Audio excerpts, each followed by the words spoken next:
그 종이 당장 내려놔. 거기 적힌 글자 단 하나라도 입 밖으로 냈다간 내가 너의 혀를 뽑아버릴 거야. 당장 찢어버려. 그거 가짜잖아. 다 너가 꾸민 짓이잖아. 민경채의 찢어질 듯한 비명이 거실의 거대한 샹들리에를 위태롭게 뒤흔들었습니다. 그녀의 눈은 이미 이성의 빛을 잃고 붉게 충혈되어 있었으며 가느다란 목에는 핏대가 서다 못해 금방이라도 터질 듯이 부풀어 올라 있었습니다. 뱃속 깊은 곳에서부터 끓어오르는 공포와 분노가 뒤섞여 그녀의 온몸을 사시나무처럼 떨게 만들었습니다. 하지만 그토록 서슬퍼런, 아니 처절하기까지 한 협박 앞에서도 루시아는 조금의 미동도 없이 서늘한 미소만을 입가에 머금고 있었습니다.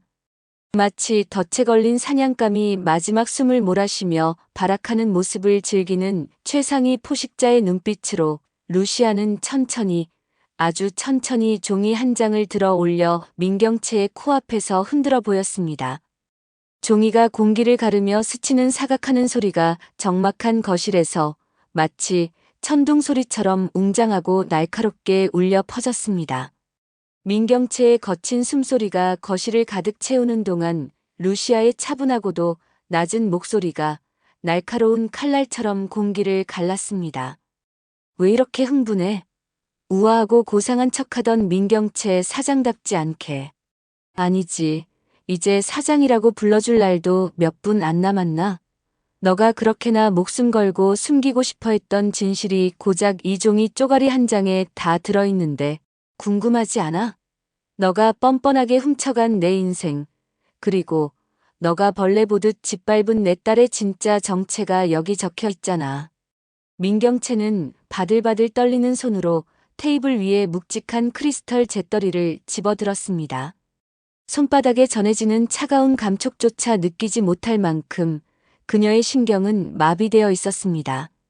이성의 끈은 이미 끊어진 지 오래였고 머릿속에는 오직 저 입을 다물게 해야 한다는 사리만이 가득했습니다.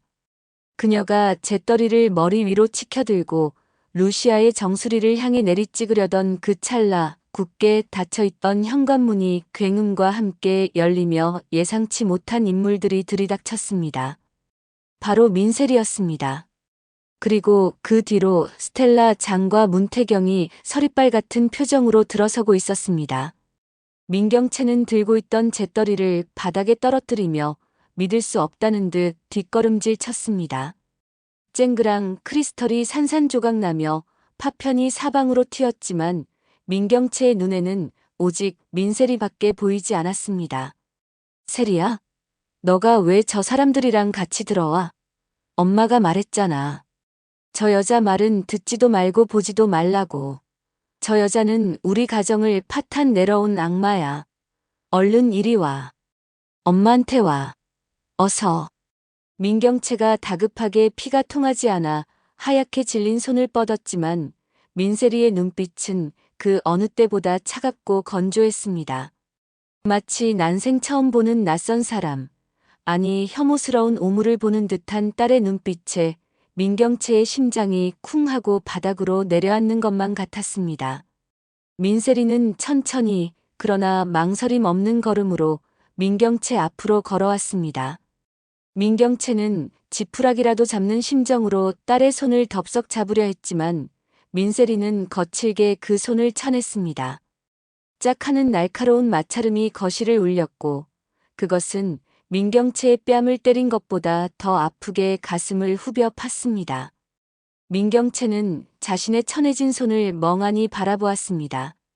엄마, 누가 내 엄마야? 당신이? 웃기지 마. 당신 입에서 엄마라는 소리가 나올 때마다 난 구역질이 나서 미칠 것 같으니까. 더러운 입으로 내 이름 부르지 마. 민세리의 입에서 나온 말은 예리한 비수가 되어 민경채의 가슴 정중앙에 꽂혔습니다. 민경채는 멍하니 입을 벌린 채 민세리를 바라보았습니다. 도대체 무슨 소리를 들은 것인지 뇌가 정보를 처리하지 못하고 정지해버린 것 같았습니다. 세상에서 가장 사랑한다고 믿었던 동생이자 딸. 자신의 모든 욕망을 투영해 키워온 분신이 자신을 향해 구역질이 난다고 말하고 있었습니다. 세리야, 너 그게 무슨 소리니? 구역질이라니? 엄마가 널 위해서 어떻게 살았는데? 내가 널 민간그룹의 주인으로 만들려고 내 모든 걸 바쳤는데, 내 청춘도, 양심도 다 버리고 오직 너 하나만 보고 달려왔는데, 너가 어떻게 나한테 그런 말을 해? 저 여자들이 너한테 무슨 약이라도 먹인 거야? 날 위해서? 아니, 착각하지 마. 당신 욕심 채우려고 날 이용한 거잖아. 내가 민강의 후계자가 되어야 당신이 그토록 원하던 권력을 쥘 수 있으니까. 스텔라 장 할머니가 보여준 유전자 검사 결과지. 내가 내 눈으로 똑똑히 봤어. 당신이랑 나 친자 관계가 아니라고. 당신은 내 엄마가 아니야. 난 당신 같은 괴물 밑에서 태어난 적 없어. 민세리는 품에서 구겨진 서류 뭉치를 꺼내 민경채의 얼굴에 집어 던졌습니다.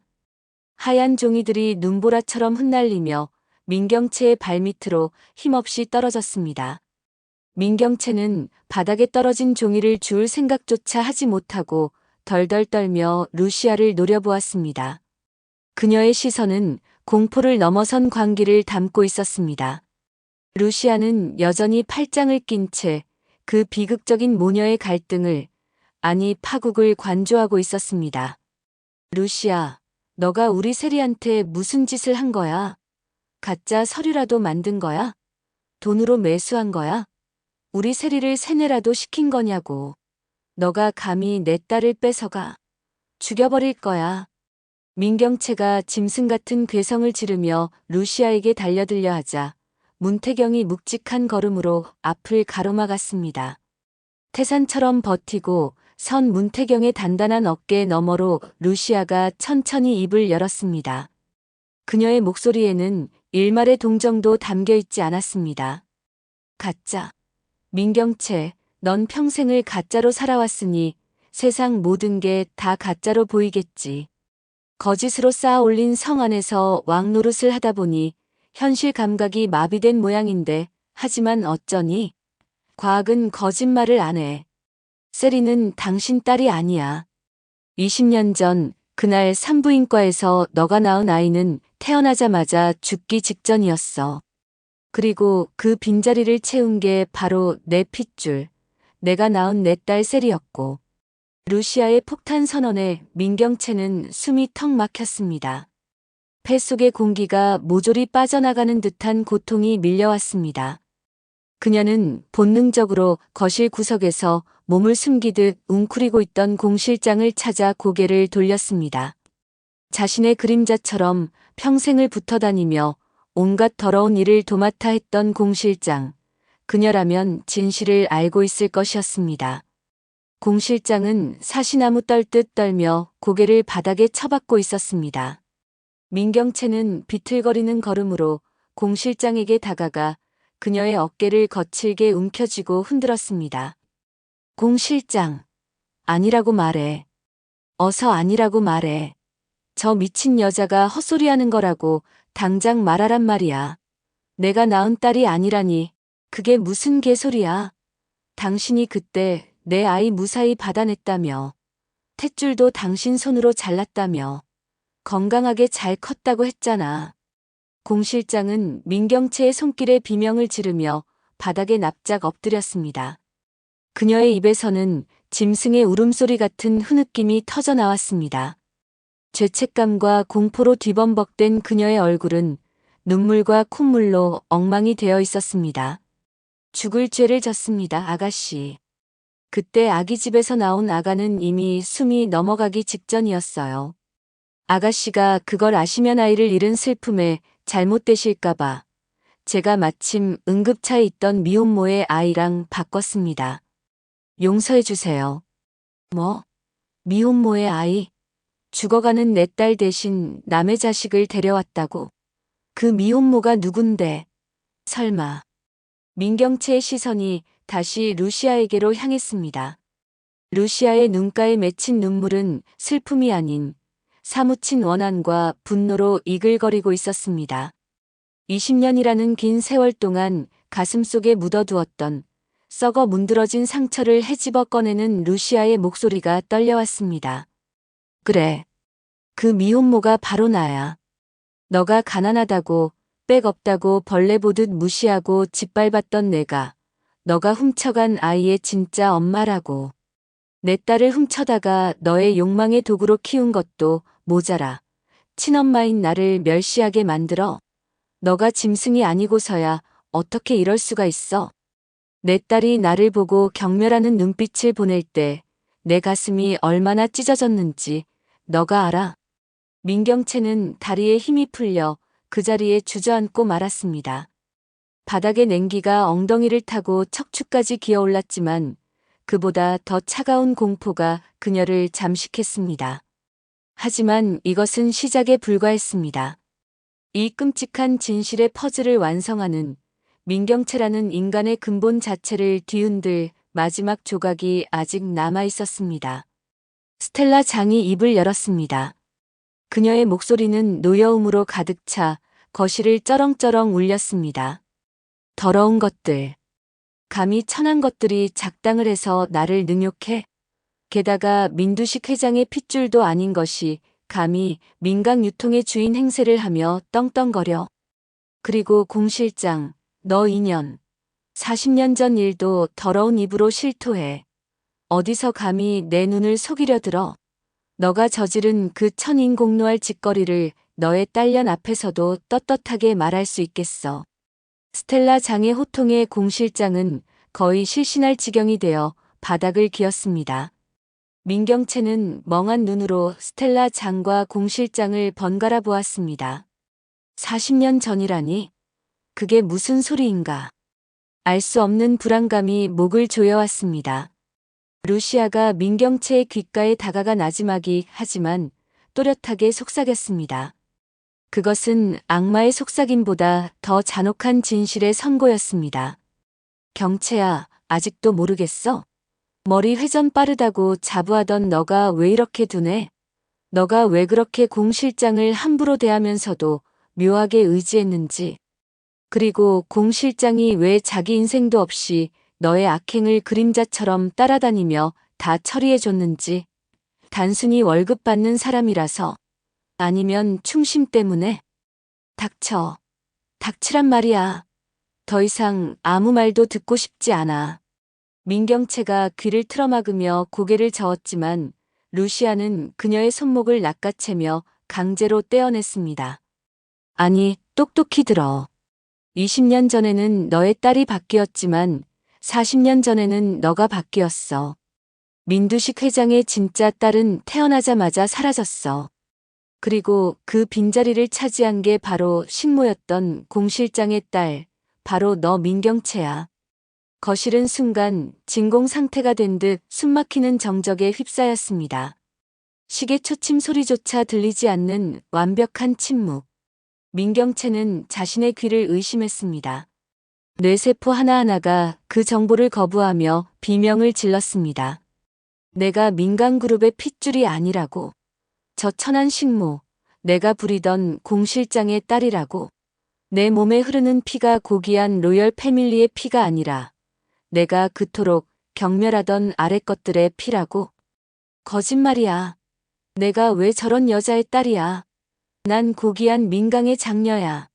난 태어날 때부터 특별했어.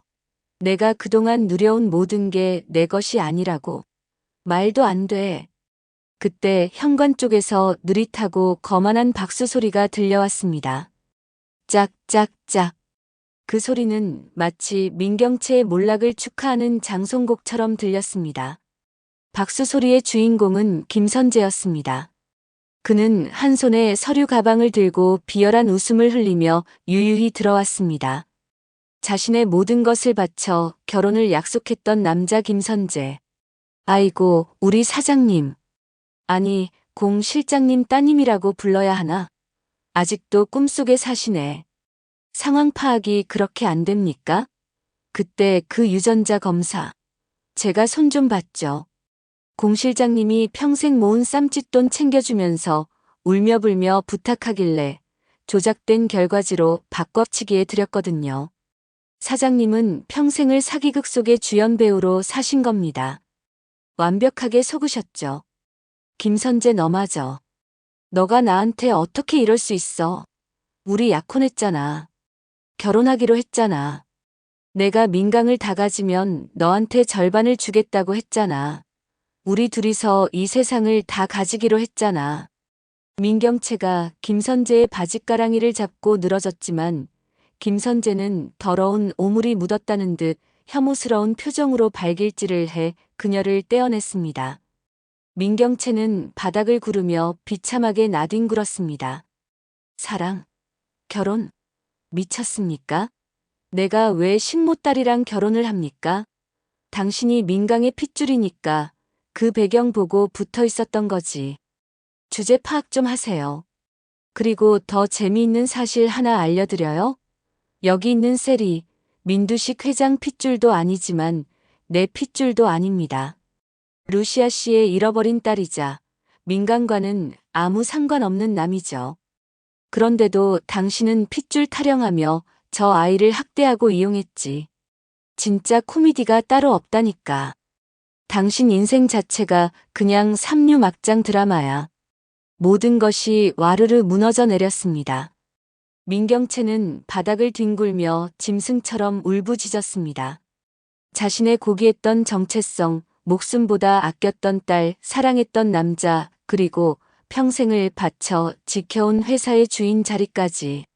모든 것이 신기루처럼 사라졌습니다. 자신이 서 있던 땅이 꺼지고 끝없는 나락으로 추락하는 기분이었습니다. 그녀의 자존심은 산산조각 났고 남은 것은 처참한 현실뿐이었습니다. 그때 문태경이 어딘가로 전화를 걸었습니다. 네, 들어오시죠. 상황 정리 끝났습니다. 문태경의 말이 떨어지기가 무섭게 경찰 제복을 입은 사람들이 우르르 들이닥쳤습니다. 철컥거리는 수갑 소리가 공포스럽게 다가왔습니다. 그리고 그들 뒤로 병석에 누워 꼼짝 못하는 줄 알았던 민두식 회장이 지팡이를 짚고 걸어 들어왔습니다. 그의 얼굴은 병색이 완연하여 해골처럼 말랐지만 눈빛만은 형형하게 살아 타오르고 있었습니다. 민경채는 귀신을 본 듯 하얗게 질려 입술을 떨었습니다. 아버지, 아버지가 어떻게? 아버지, 닥쳐라. 누가 니놈의 아버지냐? 내 핏줄도 아닌 천한 것이 감히 40년 동안 내 딸 행세를 하며 내 등골을 빼먹어? 내 진짜 딸은 어디로 치워버리고 너가 그 자리를 꿰차? 그것도 모자라 나를 병원에 가두고 약물로 서서히 죽이려 들어. 니년이 사람이냐? 민두식은 부들부들 떨리는 손으로 지팡이를 들어 민경채의 어깨를 후려쳤습니다. 퍽하는 소리와 함께 민경채는 비명조차 지르지 못하고 바닥에 고꾸라졌습니다. 민두식은 거친 숨을 몰아쉬며 루시아를 바라보았습니다. 그의 눈에는 회한의 눈물이 고여 있었습니다. 자네 말이 맞았어. 루시아, 자네가 옳았어. 내 눈이 멀었었지. 진짜 내 손녀를 알아보지 못하고 저런 가짜에게 놀아나다니. 내 업보다 내 업보야. 태경아, 당장 저것들 치워버려. 내 눈앞에서 영원히 사라지게 하란 말이다. 다시는 내 눈에 띄지 않게 감방에 쳐넣어. 경찰들이 민경채와 공 실장에게 다가와 수갑을 채웠습니다. 차가운 금속성이 손목에 닿자 민경채는 발악을 시작했습니다. 그녀는 경찰의 팔을 물어뜯을 기세로 몸부림쳤습니다. 이거나, 내가 누군지 알아? 난 민강유통 사장 민경채야. 이 회사는 내 거야. 내가 키웠어. 내가 밤새워 일하고. 피땀 흘려 만든 회사라고. 나 좀 살려줘. 공 실장 뭐 하고 있어? 뭐라도 해보란 말이야. 너가 내 엄마라며. 엄마라면 딸을 살려야 할 거 아니야. 마지막 순간 민경채는 그토록 경멸하던 공 실장을 엄마라고 불렀습니다. 살고 싶다는 본능이 자존심을 이긴 것입니다. 공 실장은 이미 넋이 나간 사람처럼 경찰에게 질질 끌려가며 중얼거렸습니다. 다 내 죄야. 내가 널 낳은 죄야. 욕심부려서 미안하다 경채야. 널 귀하게 키우고 싶어서 그랬어. 우리 같이 벌 받자. 40년 훔친 인생, 이제 주인에게 돌려주자. 싫어. 난 안 가. 난 잘못 없어. 다 당신이 꾸민 일이잖아. 난 몰랐다고. 난 피해자야. 루시아, 너 2년 두고 봐. 내가 반드시 나가서 너 죽여버릴 거야. 내 거 다 되찾을 거라고. 민경채가 끌려나가며 루시아를 향해 저주를 퍼부었지만 루시아는 그저 싸늘한 눈빛으로 그녀의 마지막 발악을 지켜볼 뿐이었습니다. 민경채가 현관 밖으로 사라지고 경찰차 사이렌 소리가 멀어질 때까지 거실 안에 누구도 말을 잇지 못했습니다. 폭풍이 휩쓸고 지나간 자리에는 무거운 침묵만이 감돌았습니다. 화려했던 샹들리에도 고급스러운 가구들도 이제는 주인을 잃고 쓸쓸해 보였습니다. 그 길고 긴 침묵을 깬 것은 민세리였습니다. 세리는 떨리는 손으로 루시아의 옷자락을 조심스럽게 잡았습니다. 루시아가 고개를 돌려 세리를 바라보자 세리의 눈에서 참았던 눈물이 툭 하고 떨어져 바닥을 적셨습니다. 엄마. 그 한마디에 루시아의 강인했던 복수의 화신 같았던 표정이 와르르 무너져 내렸습니다. 그녀는 와락 세리를 끌어안았습니다. 20년 만에 품에 안아보는 내 딸. 핏덩이일 때 빼앗겨 한 번도 안아보지 못했던 내 새끼. 따뜻한 체온이 심장 박동 소리가 두 사람의 가슴을 맞대고 전해졌습니다. 그것은 어떤 말보다 더 진한 위로였습니다. 미안해. 엄마가 너무 늦게 알아봐서 미안해 세리야. 우리 딸 그동안 저 악마 같은 여자 밑에서 얼마나 힘들었니? 엄마가 죄인이야. 나 진짜 엄마 딸 맞아? 나 이제 혼자 아니지? 나 버림받은 거 아니지? 그래, 넌 내 딸이야. 누가 뭐래도 넌 내 딸이야. 이제 다시는 너 혼자 두지 않을게. 다시는 잃어버리지 않을게. 목숨을 걸고 널 지킬게. 두 모녀의 오열에 스텔라 장도 손수건으로 눈가를 훔쳤습니다. 평생을 강철처럼 살아온 여장부였지만 이 기구한 운명 앞에서는 그녀도 한 명의 할머니일 뿐이었습니다. 루시아는 문태경을 올려다보았습니다. 문태경은 그녀를 향해 세상에서 가장 따뜻한 미소를 지어 보였습니다. 복수는 끝났어요. 이제 우리는 과거의 그림자가 아니라 미래의 빛을 보며 살아야죠. 민두식 회장과는 서류 정리 다 끝났잖아요. 이제 나한테 와요. 내가 세리 아빠 노릇, 그리고 당신 남편 노릇 제대로 한번 해볼게요. 당신 이제 쉴 자격 있어요. 루시아의 얼굴에 번지는 홍조는 저녁 노을보다 붉고 아름다웠습니다. 그녀는 말없이 눈물을 흘리며 고개를 끄덕였고 문태경의 따뜻한 손을 맞잡았습니다. 지옥 같았던 복수의 여정이 끝나고 이제야 비로소 진짜 태양이 그들 위로 떠오르고 있었습니다. 창밖으로 들어온 햇살이 세 사람을 따스하게 감싸 안았습니다. 화면이 바뀌고 차가운 쇠창살이 있는 교도소 독방에 갇힌 민경채의 모습이 비칩니다. 화려했던 명품 옷 대신 수인 번호를 단 낡은 죄수복을 입은 그녀는 산발한 머리를 한 채 벽을 보고 중얼거리고 있습니다. 초점 없는 눈동자는 허공을 헤매고 있습니다. 내가 민강의 주인이야. 다들 내 발 아래 무릎 꿇게 될 거야. 이건 꿈이야. 그래, 잠깐 악몽을 꾸는 거야. 조금만 기다려 세리야. 엄마가 갈게. 가서 제일 비싼 드레스 사줄게. 으흐흐.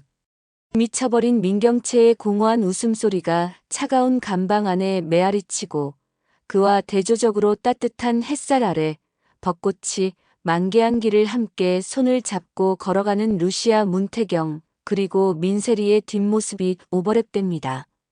그들의 웃음소리가 민경채의 웃음소리를 덮으며 드라마는 대단원의 막을 내립니다. 오늘 준비한 영상은 여기까지입니다. 구독과 좋아요는 사랑입니다. 영상 제작에 큰 힘이 됩니다. 감사합니다.